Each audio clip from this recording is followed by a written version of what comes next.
இந்த கேக் பார்த்தீங்கன்னா ஆஃப் கேஜியில் உள்ள ஃப்ரெஷ் மேங்கோ கேக் தாங்க. இந்த ஆர்டர் கொடுத்தது வேறு யாரும் இல்லை, என்னோட லூஸு ஃப்ரெண்டு தான். அவள் வந்து மத்தியானத்துக்கு மேலே வீட்டுக்கு வந்துட்டு எனக்கு ஒரு ஆஃப் கேஜியில் வந்து எனக்கு மேங்கோ கேக் வேணும், எங்கள் டேடிக்கு வந்து மேங்கோனா ரொம்ப பிடிக்கும், ஸோ நீ வந்து மேங்கோ கேக் செஞ்சு ஒரு ஆஃப் கேஜி செஞ்சு கொடுத்துரு, ப்ரிசர்வேட்டிவ் இருக்கக்கூடாது, கலர்ஸ் எதுவும் ஆட் பண்ணக்கூடாது அப்படின்னு சொல்லியிருந்தேன். நான் என்ன சொன்னேன்னா, என்கிட்ட விப்பிங் க்ரீம் வந்து ஃப்ரீசரில் தான் இருக்குது, நீ நேற்றே சொல்லியிருந்தேன், நான் வந்து ஃப்ரிட்ஜில் எடுத்து வச்சுருப்பேன், அது லிக்விட் கன்சிஸ்டன்சியில் இருந்தால் தான் கேக் செய்ய முடியும்னு சொன்னேன். எனக்கு தெரியாது, நீ எப்படியா செஞ்சு கொடு அப்படின்னா. அப்புறம் பார்த்தோன்னா ஃப்ரிட்ஜில் கொஞ்சோண்டு க்ரீம் தான் இருந்துச்சு, கொஞ்சோண்டு தான் இருக்குன்னு, இருக்கிறத வச்சு பண்ணி கொடு அப்படின்னா. அதனால் வெண்ணிலா பேஸில் பண்ணாமல் நான் வந்து மேங்கோ ஸ்பாஞ்சிலேயே ரெடி பண்ணிவிட்டு அதுக்கு மேலே நிறைய மேங்கோஸை வந்து லோட் பண்ணி இந்த கேக்கை வந்து நான் செஞ்சிட்ருக்கேன்.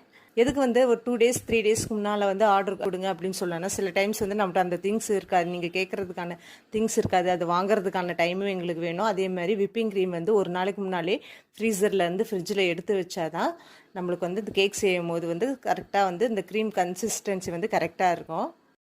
இருக்கிற க்ரீமை வச்சு பார்த்திங்கன்னா எப்படியோ நான் வந்து கேக் செஞ்சுட்டேன். மேலே 2-3 ரோசஸ் வரைஞ்சிட்டு சைடில் வந்து பார்டர் போட்டு மேலேயும் மேங்கோஸ் வந்து லோட் பண்ணிட்டேன். இதில் பார்த்தா கேக்கை விட பார்த்திங்கன்னா மேங்கோஸோட வெயிட்டே அதிகமாக இருந்தது. 500 கிராம் கேட்டால், ஆனால் பார்த்திங்கன்னா எடை போட்டு பக்கத்தில் 750 கிராம் மேலேயே வந்துருச்சு.